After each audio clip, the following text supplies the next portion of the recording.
Bienvenue à Industrie, votre émission sur la transformation économique en Côte d'Ivoire et en Afrique. Au menu de ce numéro, le grand boom des prix sur le marché de l'immobilier, les acteurs impliqués, les contraintes et difficultés de l'immobilier, des conseils et astuces pour un accès plus aisé, et puis l'intervention d'experts en bâtiment et en génie civil. La Côte d'Ivoire a enregistré d'énormes déficits en matière de logement. Les coûts des locations et des ventes à Bassam ont doublé de prix. Toute personne qui souhaite acquérir un bien immobilier doit se référer au notaire. Se loger aujourd'hui est un véritable casse-tête. L'accès au logement pour les populations reste une véritable préoccupation. Au nombre de ces difficultés, l'on peut citer les complaintes des locataires et des acquéreurs, traduits par des contributions jugées trop élevées des bâtisses. Suivons ensemble ce reportage de Lionel Moreau. La 29e journée mondiale des droits des consommateurs a été récemment célébrée en Côte d'Ivoire. Comme il fallait s'y attendre, les nombreuses associations de consommateurs se sont exprimées lors de cette commémoration nationale. Mais est-ce qu'une d'entre elles a dénoncé l'augmentation des prix des logements? Les locataires sont tout simplement livrés à eux-mêmes. En termes clairs, ils sont à la merci des propriétaires de maisons qui ne se gênent pas pour augmenter le coût du loyer quand bon leur semble. À quoi obéit cette augmentation des loyers? C'est vraiment difficile de se trouver une maison à Abidjan. Les cautions vont jusqu'à 1 an et ils augmentent comme bon leur semble. Une fois que quelqu'un d'autre déménage, le prochain qui vient, le prix augmente ainsi de suite. Les propriétaires de maisons profitent d'une situation qui leur est favorable et pendant que les locataires habitent les maisons, même pendant 2 ou 3 ans, ils se retrouvent brusquement devant une augmentation de loyer. Je pense pour ma part que les prix des locations à Abidjan, les locations de maisons sont hors de portée. Étant sur Bassam pour mon travail, j'ai dû très vite me mettre à chercher une maison. Et donc selon les informations recueillies, je me suis rendu compte très vite de la réalité que les coûts des maisons étaient passés du simple au double. Les locataires ont-ils les moyens légaux de contester cela?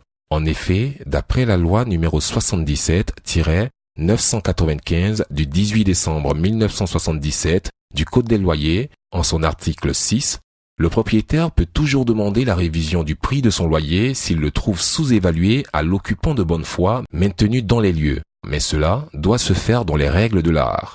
Les litiges sont portés devant le juge des référés du lieu de domiciliation de l'immeuble. Après tentative de conciliation des parties, si le désaccord persiste, le juge statue. Il n'y avait pas du tout d'agence immobilière à Bassam. Le marché de Bassam était confronté à plus de démarcheurs, à des pratiques qui ne répondaient pas aux normes juridiques ou légales. Les coûts des locations et des ventes à Bassam ont doublé de prix depuis qu'on a annoncé qu'il allait avoir l'autoroute. Et avec la réalisation de l'autoroute, effectivement, on remarque que ça a encore augmenté. Allons maintenant à la rencontre d'un promoteur immobilier. Monsieur Amani Kadjo fait partie de ces hommes qui construisent des maisons pour les mettre à disposition des particuliers. Il nous livre les difficultés de l'accès au logement. Nous rencontrerons également Maître Bois-Georges, notaire spécialisé dans l'acquisition des biens. Il pointera du doigt le manque de sécurité lorsqu'une transaction immobilière est effectuée en dehors d'un notaire. Interview signée Kanaté Soumaoro. Depuis plusieurs décennies, la Côte d'Ivoire a enregistré d'énormes déficits en matière de logement. Il y a un déficit de 50 000 logements par an. Donc depuis plusieurs décennies, nous avons accumulé un déficit important.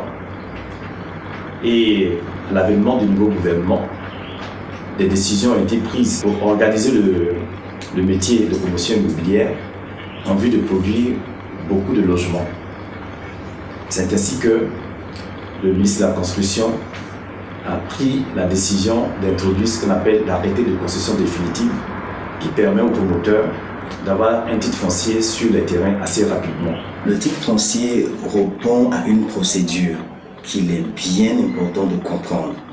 Lorsque la parcelle à l'origine n'a pas encore fait l'objet d'un lotissement, la première étape c'est d'abord le lotissement de cette parcelle-là.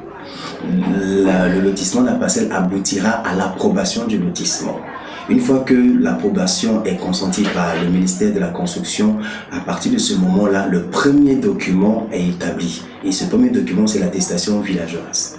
L'attestation villageoise introduite au niveau du guichet unique permet de demander l'arrêté de concession définitive.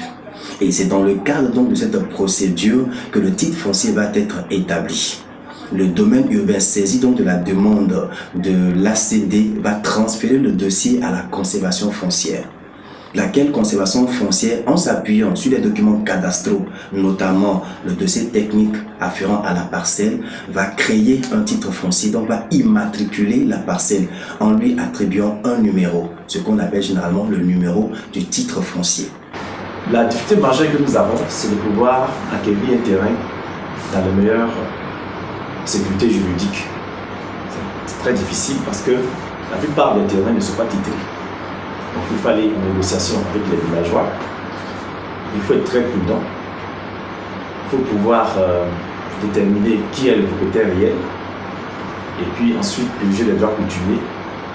Une fois que vous avez purgé les droits coutumiers, la chefferie du village vous donne ce qu'on appelle une attestation villageoise de cession. Et c'est avec cette attestation villageoise de cession que vous introduisez un dossier au niveau du ministère de la Construction qui va maintenant faire une enquête commodo et commodo. Il va prendre au moins 3 mois. Parce que l'enquête commodo et commodo, c'est la mairie qui diligente l'enquête. Il va prendre au moins 3 mois. Le ministère de la Construction va envoyer une équipe technique, une service topographique sur le terrain pour aller voir la délimitation du terrain. Et c'est au vu de tout ça que le ministre pourra prendre ce qu'on appelle un arrêté de concession définitive.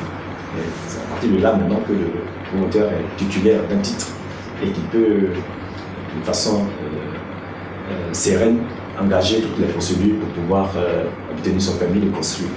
Toute personne qui souhaite acquérir un bien immobilier doit se référer au notaire. Ça doit être un réflexe.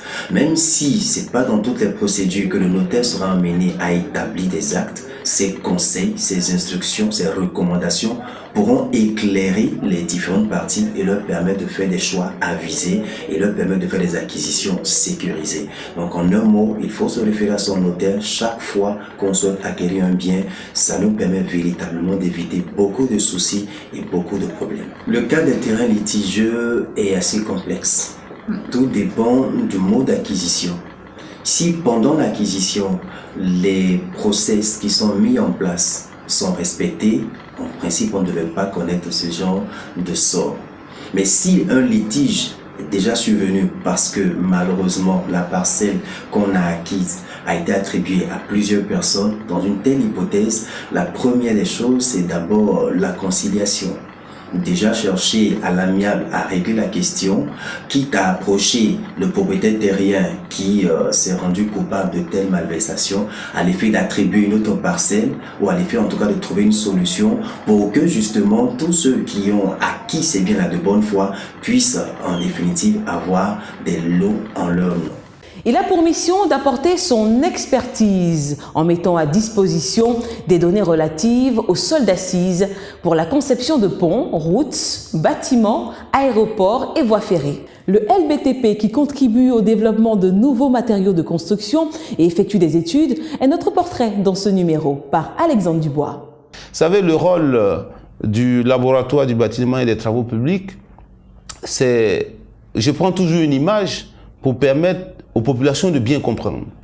Lorsque vous allez à l'hôpital, vous allez voir un médecin, le médecin va vous prescrire des bulletins d'analyse. Vous allez prendre les bulletins d'analyse, vous allez au laboratoire, il va vous demander de faire soit une analyse de sang, une analyse d'urine, et d'autres types d'analyses. Le laboratoire va vous faire donc ces analyses, va vous donner les résultats, et c'est au vu des résultats que le médecin va vous faire la prescription, va vous dire de quoi vous souffrez réellement. C'est pareil dans le cadre de la construction, des routes, des ponts, des bâtiments et tous les ouvrages du génie civil.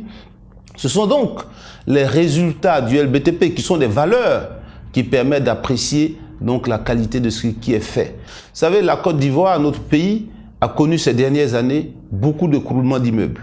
Il y a beaucoup d'immeubles qui se sont écroulés simplement parce que aussi ces dernières années, les règles de construction n'ont pas été observées.